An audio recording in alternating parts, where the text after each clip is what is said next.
It is here. It is finally here. The long-awaited take on Mega Man X8. Why has it been so long-awaited, you ask? Well, not only because this is the last X installment as of publishing this video, but also because it's considered by many to be a return to form, a last hurrah after the catastrophes that were X6 and X7. A good deal of fans even seem to list X8 as one of their favorites, if not their #1 favorite, of all the 8 titles. That sounded promising, I had to admit. However, there is a peculiar man in green who threw a wrench into things by coming out and basically saying X8 sucks. Oh boy, and by no means is he the only one with this opinion either. In spite of all the love for X8, you can also find plenty people who think it's meh or at least overhyped. Who's right and who's wrong? I can't tell you that, but what I can do is share my perspective. So in good old-fashioned quickies don't cut it style, we're gonna crack this son of a bitch wide open and analyze it from top to bottom.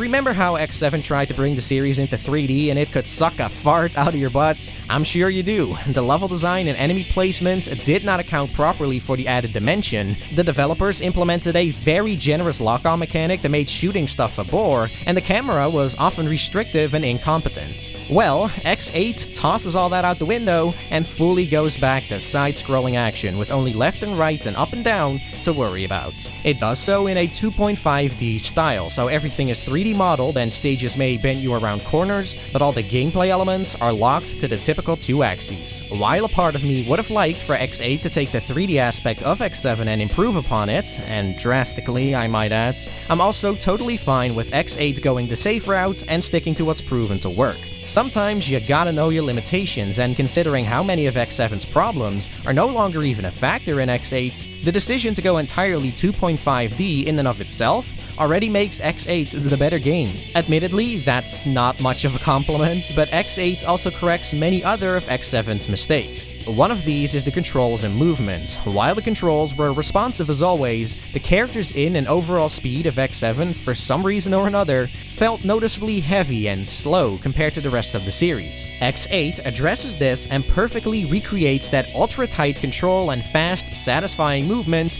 that the first 6 games had. From the dashing to the wall jumping, fans will feel right at home here, and there's not a single shitpick I can think of. We're back to how the simple act of moving around can be a lot of fun, and once you've mastered the mechanics and stages, speeding through various set pieces sick nasty is pure bliss. I've even heard people say these are the best controls and movement physics period. While there are nuances between the SNES and PS1 generations, and now X8, I found X8 largely handles very similar to the rest of the series pre-X7.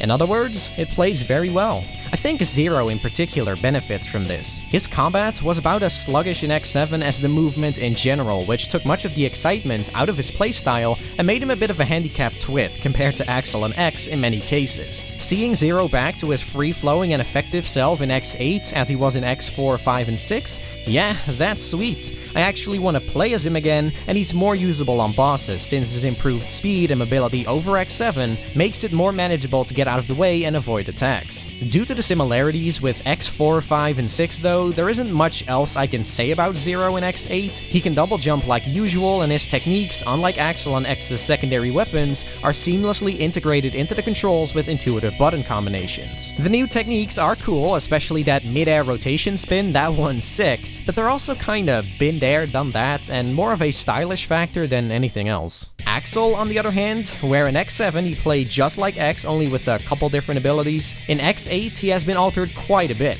He's no longer capable of running and shooting at the same time like X still is, but as a result of that, he can freely circle aim with his rapid-fire gun. This is great for taking out targets at various angles, though you're only limited to 8 directions. Bullets do go off in between, so flicking between 2 directions to hit misaligned enemies does the job, but I don't know why the limitation is even there. there? Perhaps it was to equalize the D-pad and the analog stick, but if so, that's just dumb. I can't make much more of that. Regardless, there's also Axel's roll move, which no longer grants him invincibility frames, making it kinda pointless now. That said, since it's mapped to down plus dash in X8, instead of a double tap dash like in X7, at least you won't be fucking rolling into pits anymore by accident. Credits due where credits due, right? Finally, the copy shot doesn't need to be charged anymore, and foes die a hell of a lot quicker from it, so experimenting with the copy ability is a more efficient process. You can even hold onto a Reploid's DNA and enable or disable it at will, allowing you to conserve the energy and inversely turn back to normal if you became some useless wanker. Trust me, this'll still happen most of the time. Axel himself is simply more versatile in combat, but at least the puzzle applications of the copy ability are a little less obvious this time around, so that's something. Of course, that leaves us with our good boy X. What's rad as hell about him in X8 is that we can now mix and match armor pieces on him between two sets, red and blue. Each set has 4 pieces, making for 16 possible combinations, and I have to say, I found myself actively swapping around between stages. For example, when I am facing many or tough bosses, I'd want 50% damage reduction over being entirely invincible to weaker enemy attacks, and I would want a faster dash with invincibility frames over a higher jump. However, when I'm merely hunting for collectibles, I would prefer that higher jump, and I'd prefer a jump that damages foes upon contact over decreased charging speed for my weapons. Sometimes you may even face a bit of a dilemma, like do I prepare myself for a level itself or the Maverick fight that ends it? It's a really natural evolution of the armor system with a degree of customizability we haven't seen yet, and it completely fixes the X5 and X6 nonsense of being unable to wear an armor until you gather all its pieces. The only thing I found a little unnecessary is that a new armor piece replaces the equipped one for the rest of the stage. This is not a huge issue, but sometimes it's like, yo, give me that other part back, please. I will say though that I personally found X's initially somewhat outclassed. His lack of a double jump or hover generally makes him less favorable for platforming segments, as Zero and Axel can correct mistakes more comfortably and extend airtime, and only being able to shoot straight ahead also proves to be a hinder at times. With ducking removed in X8 especially, dispatching of tiny toddlers along the ground as Vanilla X can be a bit of a hassle. By the way, I don't know why they got rid of ducking. It made for some cool, if minor, extra depth, but whatever. Many opponents are now rocking shields as well, which are shattered by Zero's third combo slash, Axel's repeated concentrated shots, and X's full charge shot. X is fine and can even be advantageous for this with certain enemy arrangements and bosses, since you can charge while standing out of the way and during attack phases respectively, but breaking shields on enemies that pop in front of you as X can mess with your gameplay flow. Thankfully, he does even out with his mates as you obtain armor pieces and secondary weapons. Perhaps not always in the same attributes, but in the bigger picture, yeah, I'd say so. As such, preference of playstyle becomes the most important factor in picking your hunters, and that's exactly how I like it. I'm glad to see X, Zero, and Axel are now substantially differentiated, unlike in X7, and that I find them all fun and worthwhile to use in their own right, unlike in X7. I'm sure you could list more pros and cons they have under different circumstances, but with so many variables to consider,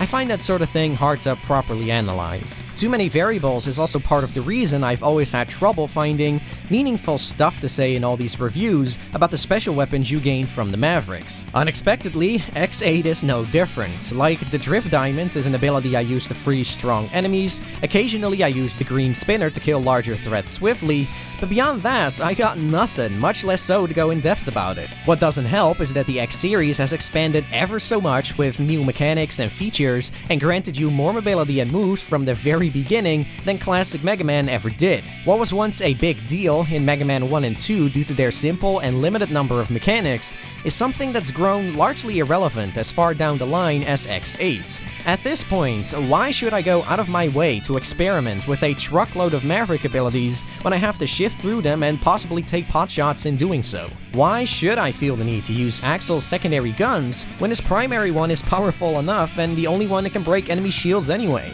I mean, more power to the people that see practicality in many of these tools, but me, I'd be down for some serious streamlining done to the secondary weapons. Reduce the number of them, for Christ's sake, and design dope, thoughtful challenges and puzzles around that smaller pool of weapons. Sometimes less is more, you know. It's not an X8 specific criticism by any means, but this is the last opportunity I get to mention it, and being able to carry two characters into a stage at once further accentuates the issue. Obviously, don't take that as me dissing the duo feature because I enjoy it just as much here as I did in X7. Actually, I'm lying, I enjoy it even more in X8. Now that the three heroes are better differentiated and balanced, it further enhances that experience of going bitch hunting in a team effort, and you now only lose alive and thus return to a checkpoint when both characters have run out of health. I never thought it was a major flaw that X7 didn't do the same, as I usually switched over before my current character was about to die, but X8 doing this switch automatically upon a character dying is a nice luxury. It would have been swell if the same applied to touching spikes and falling into pits, but I'll take what I can get, I suppose. X8 also added this tag assist malarkey where you can switch to your partner to free yourself from enemy clutches. Sounds chill, but there's literally nothing to this at all. It could have used like an element of risk versus reward, and I think QuickTime events would have been an excellent fit. Succeed the QTE and the captured hunter is released without any damage, or fail the QTE and the captured hunter is released, but both hunters take damage. As is, I always just swap back and forth as soon as I get caught and move on as if nothing ever happened. Alright. Lastly, there is the new double attack. See this meter at the top left? That one grows by grabbing these red-blue diamonds, as well as by racking up combos. Combos are lost either when you take a hit or when you don't deal damage for too long, and the higher the combo, the further the meter fills. Once it's full, you can summon a spherical matrix around your character, and if this sphere touches an opponent, your pair joins together for an orgy of bullets and saber slashes. This usually wipes out all regular foes on screen, and bosses lose a decent chunk of their health.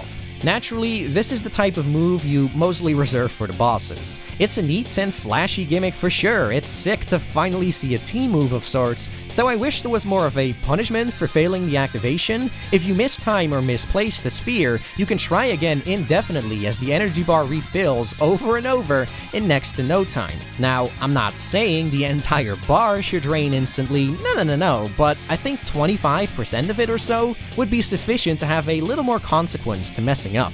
This, by extension, discourages players from spamming attempts at triggering double attacks. All that being said, I can appreciate how X8 improves upon ideas that were introduced in X7 and adds some new ones on top of that. The developers could have easily played it safer and gone back to the simplicity of X4's mechanics, but outside of the 3D, they decided to go forward instead, and I think they did it well overall. The opening stage, Noah's Park, is also a good tutorial for all the new play mechanics, as well as the movesets and controls of all three characters, while managing to be fun and natural at the same time. Some of the more complex concepts, like the enemy shields, do rely somewhat on dialogue from the tutorial bit to be explained properly, but I don't mind that for an opening stage, and you can ignore navigator calls like in X6 and X7. X8 even allows you to disable Alia and the other pointlessly added navigators altogether, so no more of this. Axel, can you hear me? Relish in that sweet, sweet silence. Once Noah's Park has been cleared, the 8 main Maverick stages open up, and this is where things get interesting. Detractors of the game have their reasons for feeling the way they do about it, and the level design is typically among those reasons. I think it's accurate to say that X8's selection of levels is the most gimmicky of the whole X series. In a gaming context, however, gimmicks are not necessarily bad. In fact, when used right,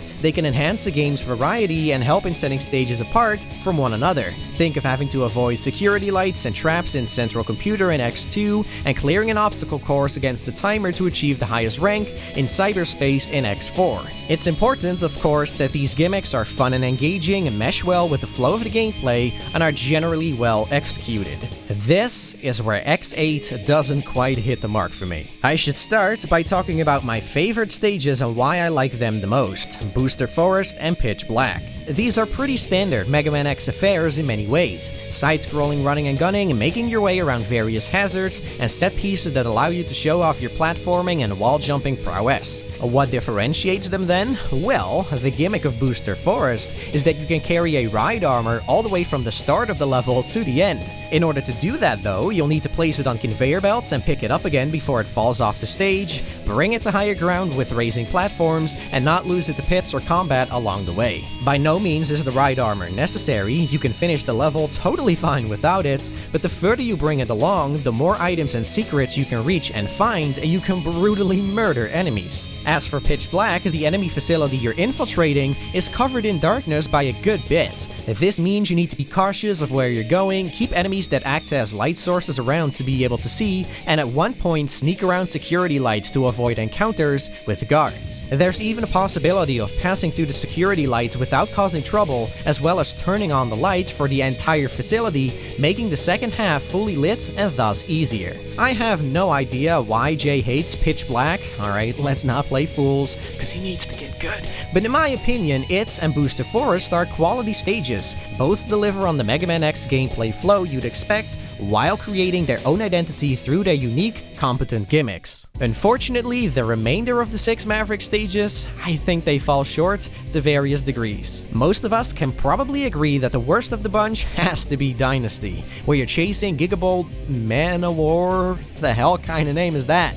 Through a rando city. The more complex core mechanics have made place for the ride chasers, simpler mechanics, and beyond that, there isn't much going on. The stage is functional, you dodge or blow up holographic signs in traffic to prevent damage and a loss of velocity, snag booster pickups to gain bursts of speed, and it controls better than the highway garbage in X7, but it just isn't eventful or satisfying. If you fall behind too far in, it becomes a pain to catch up, as booster pickups appear less and less, and often when you do boost, it sends you slamming into obstacles. On the other hand, if you do well early on, you'll likely stay right on Gigabolt's tail and finish in under a minute. At least in that case, the level doesn't overstay its welcome, but either way, there isn't much to master here. The next example of a stage I don't care for, which does use the core mechanics actually, is Troya Base. Here, you go through a series of mini-games, for the lack of a better term, kind of inspired by Gunstar Heroes, I think, for the two of you that have played that at least, in which you fight off enemies in a dedicated room. The better you perform, the harder subsequent minigames are, and the more rewards you get by the end. It's a novel shakeup the first time you do the stage, but the appeal of it is lost about as quickly as a 100-minute long Jak and Daxter review.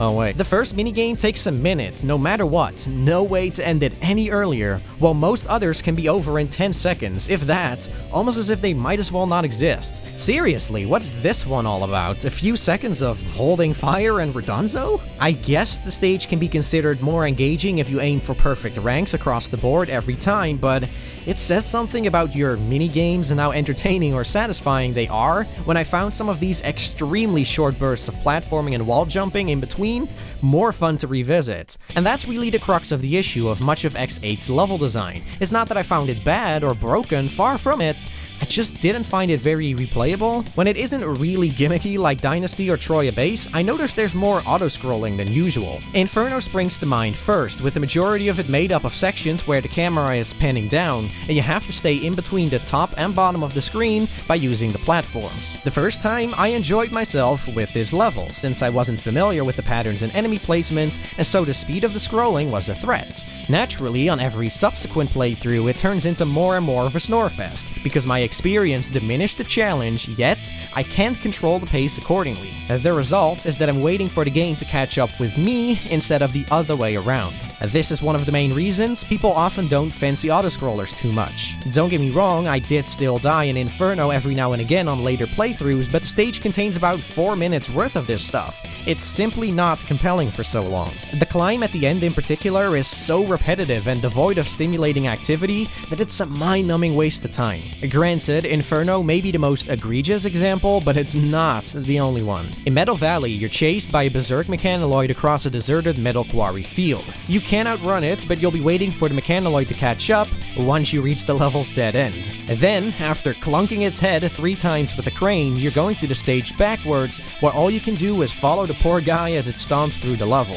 While not as long as Inferno, Meadow Valley is more boring if you ask me, if only because it's never even challenging to begin with. You just sort of get pulled around like a dog on a leash and attack stuff on flat lines of level design. Barely any intricacies here, and right before the showdown with the Maverick, you do the mechanoid's head in with the crane again. Back and forth to hit the switches with no escalation. Did I mention Metal Valley is boring? There's also Central White, which is more Ride Chaser shenanigans. You can dash to your heart's content, so do that as much as you safely can, but there are still multiple segments where you're going straight on flat terrain and shooting incoming waves of enemies. Woohoo! The mini-bosses also drag on with extended periods of time where you cannot hit them at all, and overly long introductions and explosions. No joke, the first one explodes for like 20 seconds. What's wrong with the boom? And moving on, even the first of the final stages, Jacob, is more auto-scroller, an elevator ride during which you kill foes for close to 4 minutes until you reach space. That's all she wrote. Now, if the combat had some depth and was engrossing, I perhaps wouldn't bat an eye at this so much, but no! You'll be taking out most of these enemies with little to no effort. As a matter of fact, that leads me into another one of X8's annoying habits in general, locking you into a room and having you fight waves of enemies. All I ever do during these segments is stand in a corner as Axel and blast away, or use the Z-Saber and its giant hitbox to wreck whatever spawns in. This shit is in Noah's Park, 3 out of the 8 Maverick stages, 2 of them being Booster Forest and Pitch Black, meaning even they are bogged down to some extent, and in all of these levels there are not 1, but 2 of these dedicated enemy rooms. Sure, none of them should last longer than half a minute, but all the same, it's mindless busy work. Integrate foes in combat with the platforming and other hazards, make more actual level design, not this crap. Or do it like the Searchlight section in Pitch Black, where fighting guards is a punishment for getting caught. Add up all the complaints and you have a mix of stages that don't sport the best pacing and lasting appeal. Variety in each level being distinct is great, but outside of Booster Forest and Pitch Black, I don't think X8 stages bring the best kind of variety to the table. I'll repeat, on the first playthrough, this doesn't have to be an issue at all. In fact, I was enthused by the constant variation and shakeups. It was like, damn, look how many unique mechanics and ideas they've crammed in here. But then, as I played the game more and more, I realized many of the gimmicks are shallow and there was a lot of time spent kinda waiting around or doing little of value. I suppose it's subjective, of course, as I suspect not everybody will be bothered by what I consider shortcomings here. I mean, we all enjoy games for different reasons. Perhaps you love the gimmicky approach in auto-scroller sections and don't find it hampers replayability. I have no intention of taking that away from you, and I have to give X8 credit as well for being pretty light on the cheap enemy placement and such. I was expecting Central White to contain that typical unforeseeable ride chaser bullshit found in X4 and X5, but to my surprise, only 1 or 2 unfair deaths occurred on my first playthrough of it. Beyond that, I didn't really have any trouble here because I could see what's coming up fine. Sometimes you'll need to be fast on the reflexes, but you can always slow down if necessary. You're not told you can slow down, which maybe contributes to some people having bad experiences with Central White, but yeah, I was happy to see an actual decent ride chaser stage for once. Primrose is also an example of a stage with a gimmick that can kill you instantly, but it teaches its layout flipping mechanic very naturally by employing the typical progression of mechanic introduced in a safe environment, mechanic combined with potential for damage, mechanic used in an advantageous way, and then building more demanding and complex scenarios around those fundamentals. The escalation is a bit slow in my opinion, and I would have liked to see more precision and timing heavy set pieces designed around the layout tilting towards the end, which is also the reason why I don't find the level as good and replayable as Booster Forest and Pitch Black. Another reason is this fucking spike room that comes straight from hell and misleads you into death. Combined with the harsh checkpoint, this part severely pissed me off on my first playthrough, but it's about as unfair as the level design ever gets, I think. Still, Primrose is probably my 3rd favorite stage in the game for not being an auto-scroller and having an interesting gimmick with cool possibilities. And pro tip, if you do this level as your 3rd, a battle with Vile takes place in the infamous spike room instead. Don't know why, but you're welcome.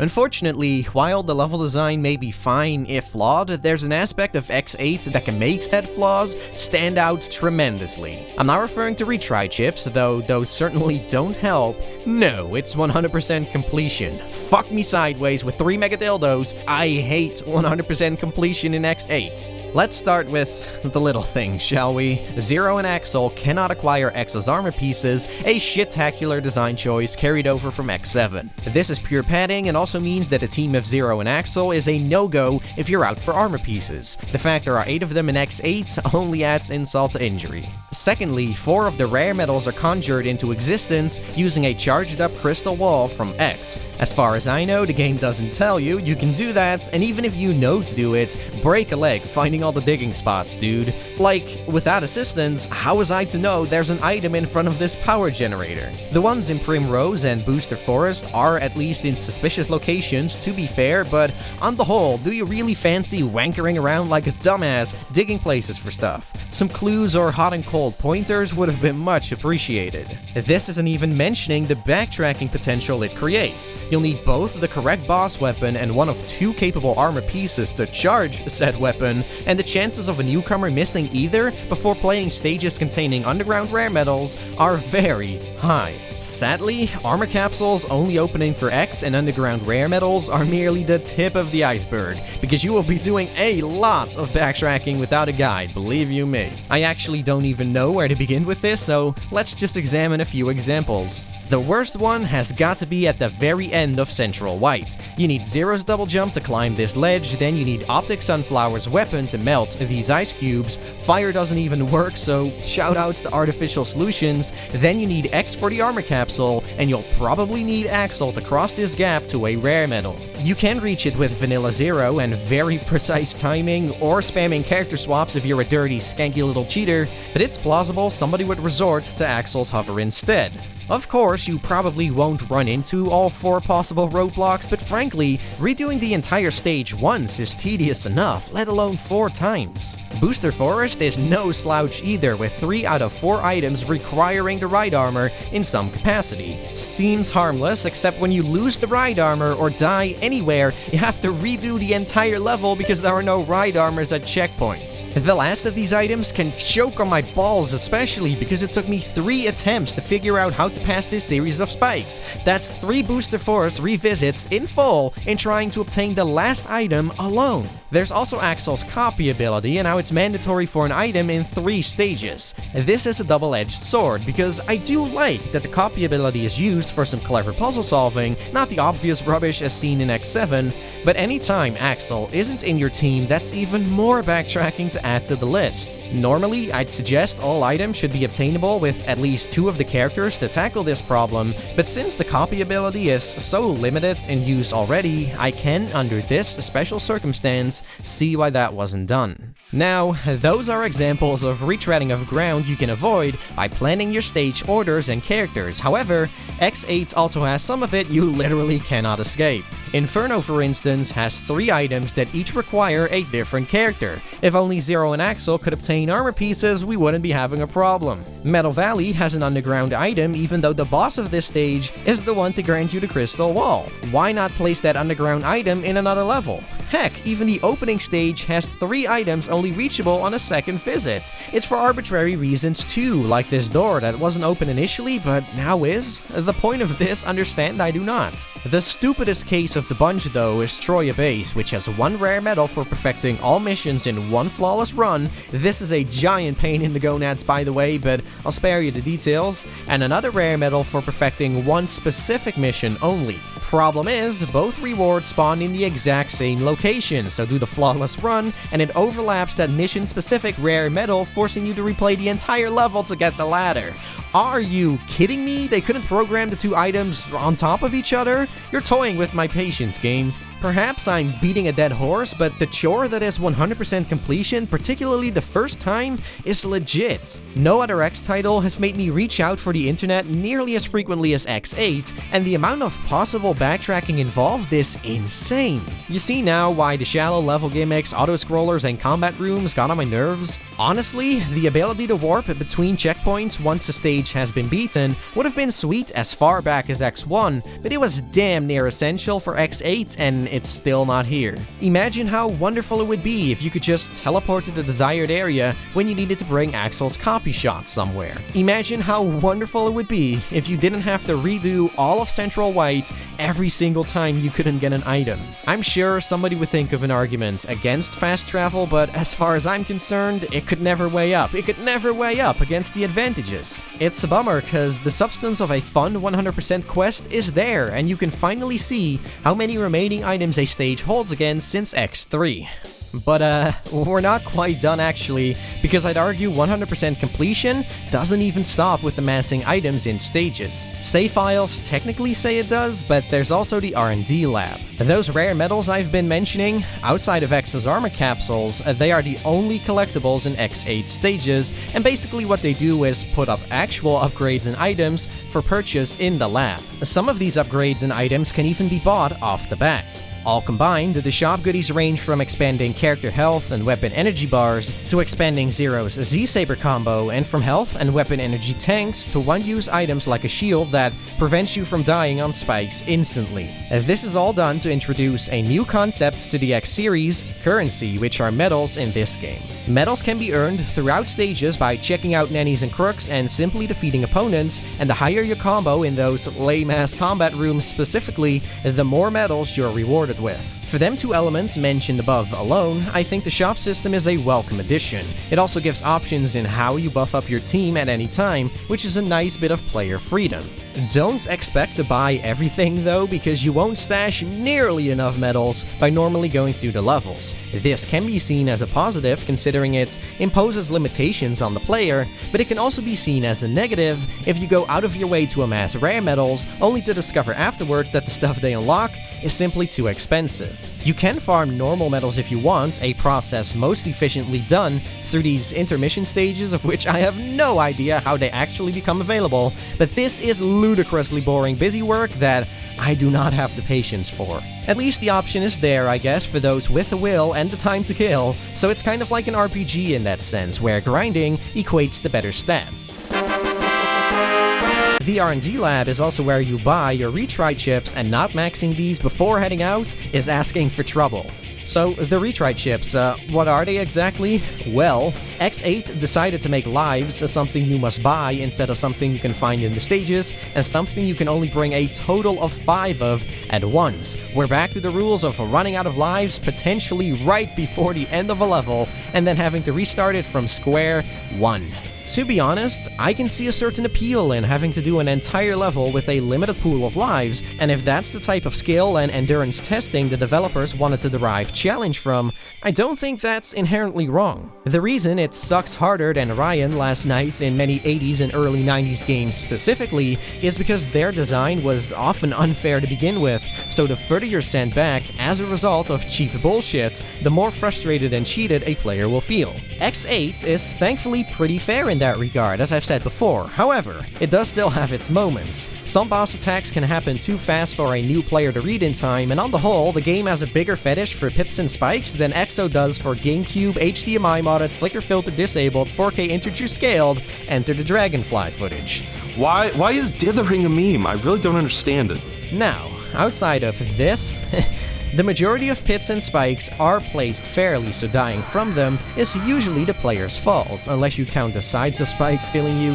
But it's so human to make tiny slip-ups from time to time, and I can't be the only one who felt agitated in those moments. Combined with Retry Chips, it gives off the sense that the developers had trouble creating complex and thoughtful challenges, and decided to resort to a bunch of simpleton instant kill hazards and limited lives as a substitute for difficulty and longevity. Technically not unfair design, but I wouldn't blame anybody for calling it lazy and frustrating. So what happens is that X8, in my opinion, is not all that hard in terms of the actual content presented to you to overcome, if you get what I'm saying, but that it's very punishing and unforgiving of player error. Maybe some people dig that, but me personally, I prefer games where the moment-to-moment gameplay is tougher yet more satisfying while being able to practice endlessly. I believe it to be a more resourceful source of challenge than being sent back to redo previous shit because you ran out of lives on something that may not even have been that difficult. All of this is to say that X5, 6, and 7 did good in making lives meaningless, and that the retry chips seem regressive to me, and especially in conjunction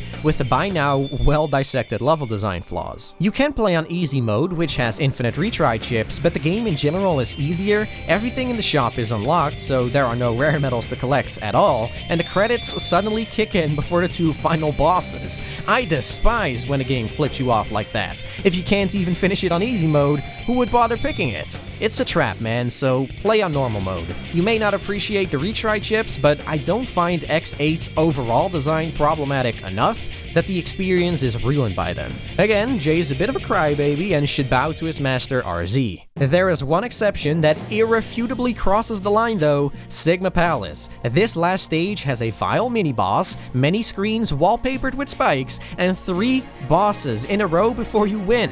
Sheesh, you think that's enough? That's too bloody much to do on one set of retry chips, and they show no mercy with those final bosses. It's not like X1 or whatever, where you have 2 shorter, less dangerous phases before the last phase. No! 3 lengthy, full-on bosses with multiple phases therein, and 0 health replenishment between any of them. And the grand motherfucker of cheap-ass bullshit is that the last phase of the final boss sports a not-so-obvious timer that, once it runs out, it is a 100% guaranteed death.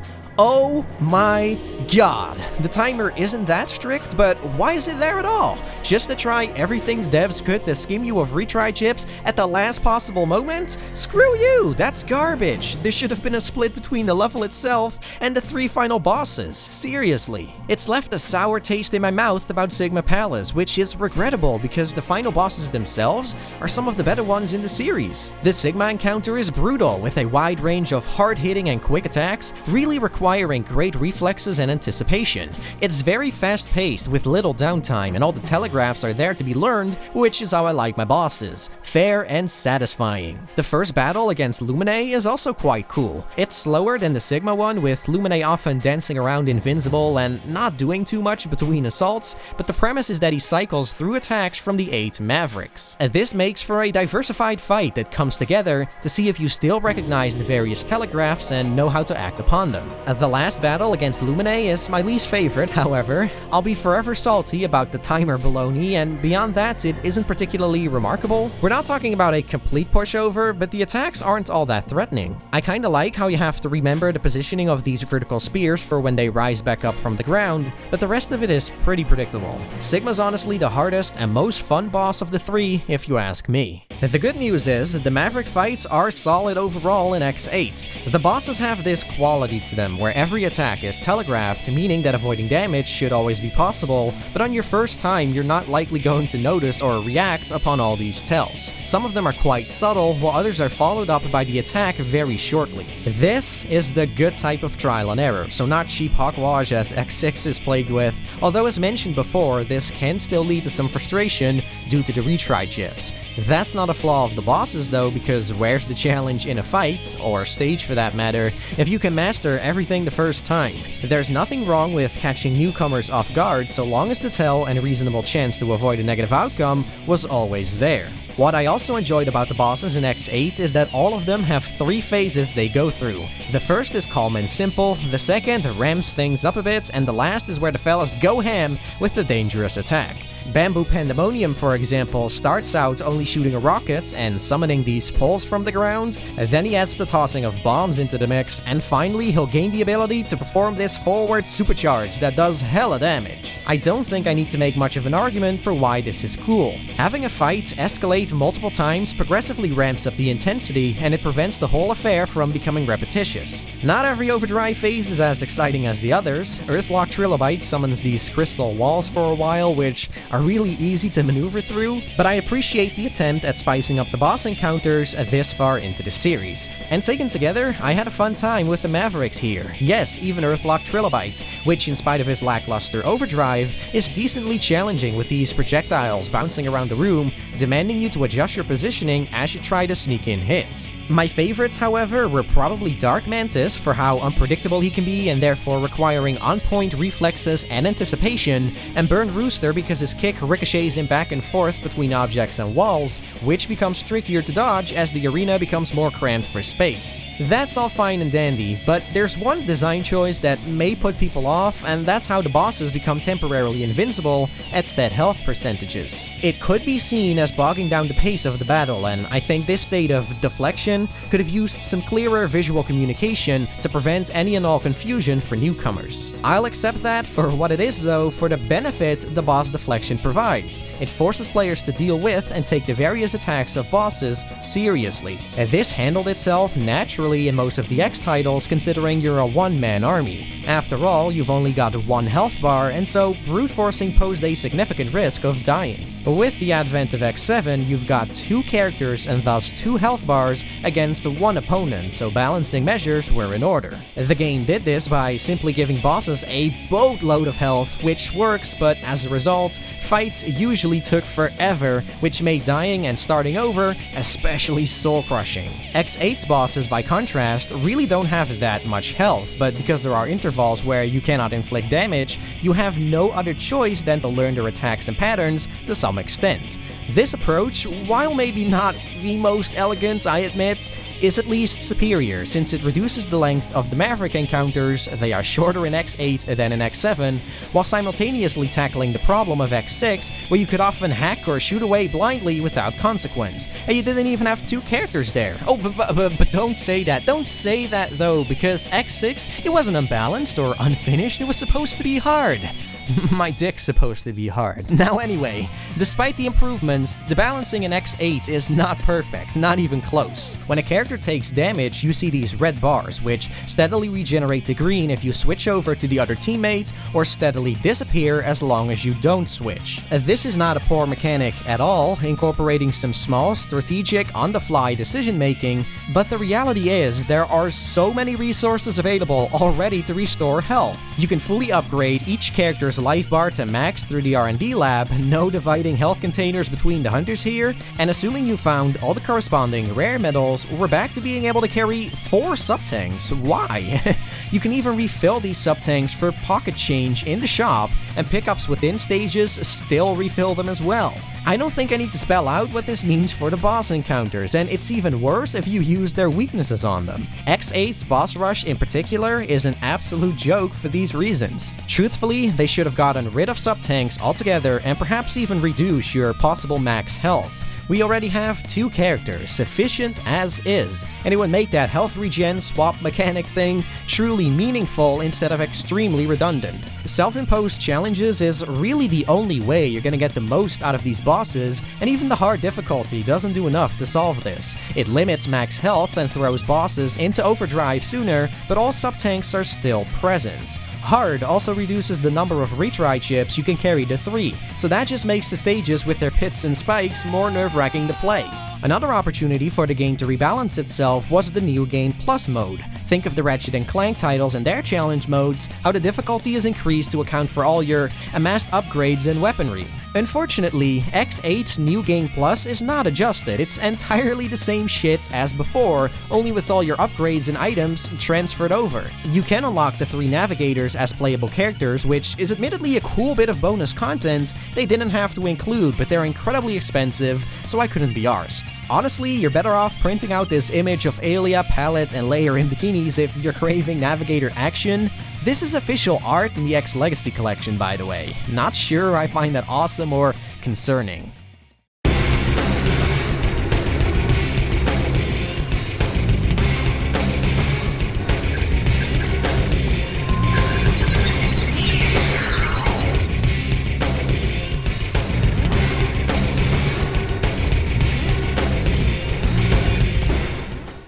So you may have noticed I haven't brought up the story yet, and there are 2 simple reasons for that. I don't like starting reviews with the typical stuff, and X8's story was mostly one ear in, out the other for me anyway. The basic plot is fine. There are these mass-produced, new generation Reploids that can copy the DNA of other Reploids, which Axel was actually the prototype of. Their ability to change their shape according to a task makes them the perfect workers for the Jacob Project, an effort by mankind to research and colonize the moon through the use of an orbital elevator. This operation is ultimately an attempt to escape the ever-continuing Reploid rebellions that have been taking place on Earth for years. All is well and good until the leader of the project, a Reploid named Lumine, is for unknown reasons kidnapped by Vile, who hasn't seen the light of day ever since X3. The Maverick Hunters set out to rescue Lumine and collect information about what's going on, and then the story just kinda grinds to a halt. The team chit-chats between every level, but most of it is filler that has little bearing on anything. X repeats his disappointments and concerns about war for the millionth time. Axel acts like a tryhard, and the new navigator, Layer, has a love interest for Zero. Zero's feelings for her are not explored though, so that relationship goes nowhere. In fact, there isn't any sort of character development to speak of, and perhaps I wouldn't be bothered by that, and the lack of real plot progression, if the actual dialogue was better. Just the thought of wiping the floor with those Mavericks makes my trigger finger itch. Axel! No, Alia. Axel's right. There's no time to be wishy-washy here. Even as we speak, Mavericks are causing havoc. What are these lines? Not all the small talk is bad like this, but I found none of it particularly entertaining or thought-provoking. The only new, relevant information that's revealed during these hunter-based conversations is that the copy chips of all new generation Reploids closely resemble Sigma's DNA. However, this falls into the background and isn't elaborated on until you reach the final bosses, meaning more dead air until then. Once you do reach those final bosses, Sigma tells you he's been out for the Jacob Project all along. He plans to wipe out humanity and all the old generation Reploids that don't contain his DNA and start a revolution with the new generation Reploids in space. Who'da thunk? But then, when you beat Sigma, Lumine steps in as the top leader of the evolution and thereby becomes the true villain of X8. A lot of fans really like that, and while it is nice to have Sigma not be the ultimate bad guy for once, I found Lumine rather boring, a freaky AF, no doubt about it, but a forgettable character otherwise, I suppose in part due to the severely limited screen time. The opening also clearly communicates something's fishy about Lumine, so the plot twist he's evil wasn't nearly as much of a plot twist as the fact he's a guy and not a chick. Anyway, it's confusing shit because why would Vile, who confirms the work under Sigma's orders, kidnap Lumine? Was the kidnap like a collaborative trick from Sigma and Lumine to lure out X, Zero, and Axel? If so, why risk getting them involved? That clearly wasn't the smartest of ideas. What's even weirder is that after defeating Sigma, Lumine says to the Maverick Hunters that the plan has gone smoothly thanks to them. What? How are they advancing the plan by interfering with it? Did Lumine want a Sigma dead? Don't see why he would, but then kill him yourself. Is there something I'm missing here? When the story is finally going somewhere after so long, it doesn't seem to make all that much sense. Lumine also explains new generation Reploids sport the power of going Maverick at will since their copy chips were derived from hundreds of older Reploids. This included Sigma and his philosophy of evolution. So, Sigma's DNA is part of the mix, fine, but going Maverick at will isn't one of the key features of the new generation Reploids supposed to be that they're resistant to the virus? After all, X4 shows Sigma getting the virus from Zero, which I assume is why he goes Maverick later, not his own DNA. Perhaps what happened is that the virus inside Sigma triggered the development of new code and that the copy chips didn't read that developed code as a product of the virus? I'd buy it, but the game doesn't answer the question, neither is it, to my knowledge anyway, ever defined anywhere in the series what exactly the virus does to a Reploid's mind and how quickly it takes effect. It's messy storytelling, which is a shame because the lore of the X series is intriguing in concept with a lot of potential. The execution just couldn't deliver. Oh well, Lumine gets ass-whooped and in his dying breath he breaks Axel's crystal. Axel's knocked unconscious, and we end on a cliffhanger for what actually happens to him. Too bad, the X series stopped after X8 and we never got an answer. Oops. As for X and Zero, they share a little conversation about continuing to fight the Mavericks in their evolution, even if that goes against their own identity, ending the game on a pretty badass and inspirational note. Anyway, X. Even if we Reploids are destined to join the scrap heap when that evolutionary step does come about, we still have to fight, not only against Mavericks, but against our own destiny as well. Besides that little moment though, can't say I gave a monkeys about X8's story, and the presentation doesn't quite pull me in either. Now, I'll be reasonable, the voice performances stomp and pound all over what was in X4 and X7. For the first time, not counting Command Mission, we've got some acting in the X Saga that's actually competent. Some of the Mavericks are ridiculous. Did you know that the earliest form of rocketry was missiles used for war? and Alia sounds stilted and pronounces words with L's and R's in them in a weird way. You two be careful. I'll send Zero over later to give you a hand. But for the most part, it's all palatable and not too distracting. Lumine sounds appropriately mysterious and freaky. Besides, was Sigma really crazy? He rebelled against your world, but he had his reasons. Sigma has that delicious, hammed-up villain quality to him.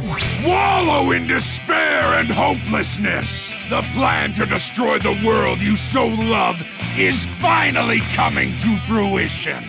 And the heroes themselves can finally be taken a bit seriously. X's actor, Mark Gotha in particular, managed to deliver a confident, yet compassionate and caring sound that fits the type of character he is very well. It seems Sigma may be involved in this new threat as well. Zero wants to take care of him for good this time.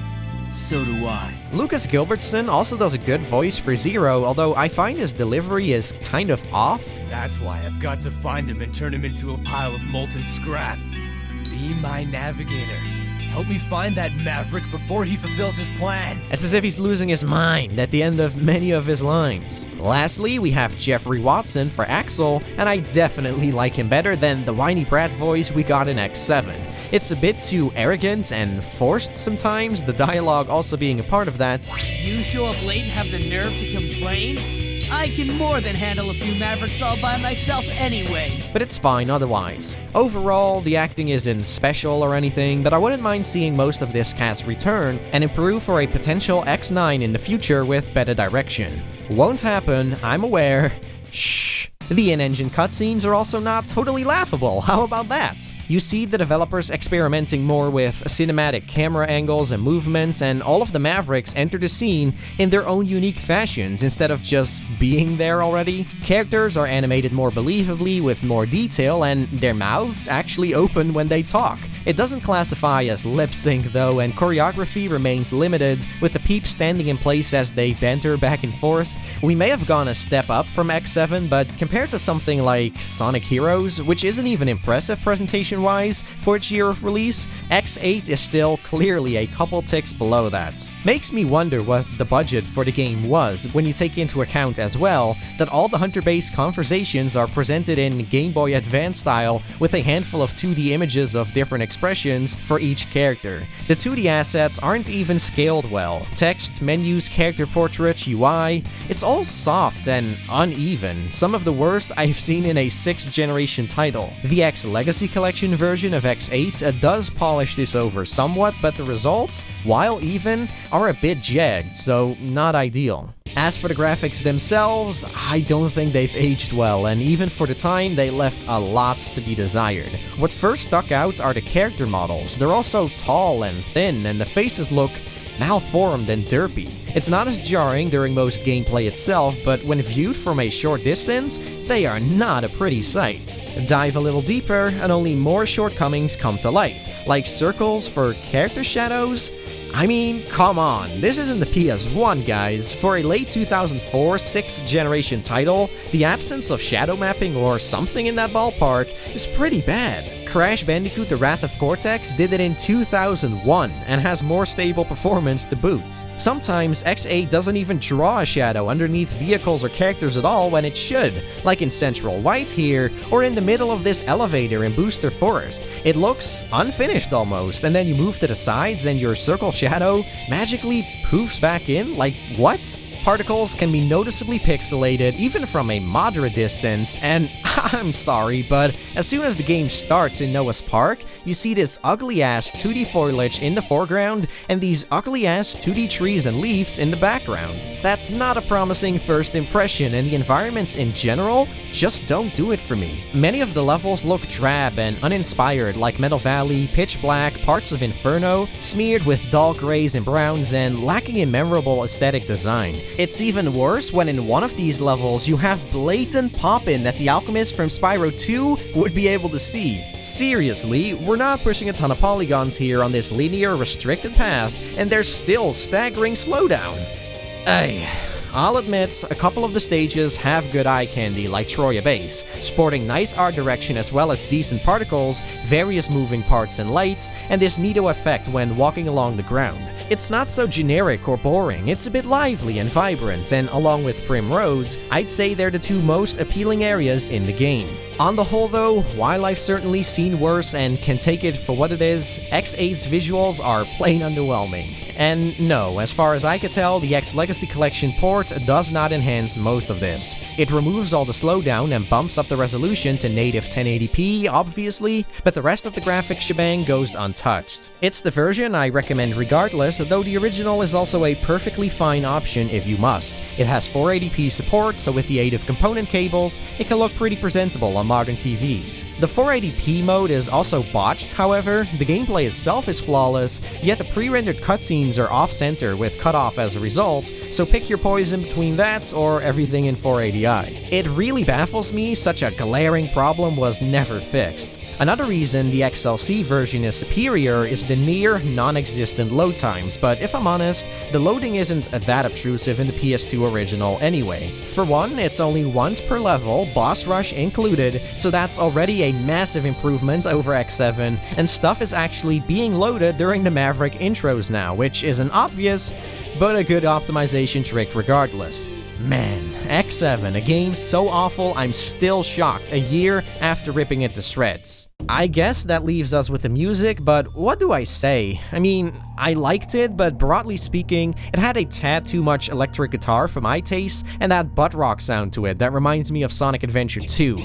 Jeb's gonna murder me for that. After 7 or so playthroughs of X8, I'd be hard-pressed to remember half of the tracks, as a bunch of them are rather bland and forgettable. There's even some ambient guitar shenanigans going on in pitch black, and though it fits, it's really boring. That said, not everything is electric guitar, and some of the butt rock stuff is pretty sick and memorable with good composition. X8 definitely has one of my least favorite scores of the 8 titles, but nonetheless, here are a few pieces I found myself returning to after finishing the game.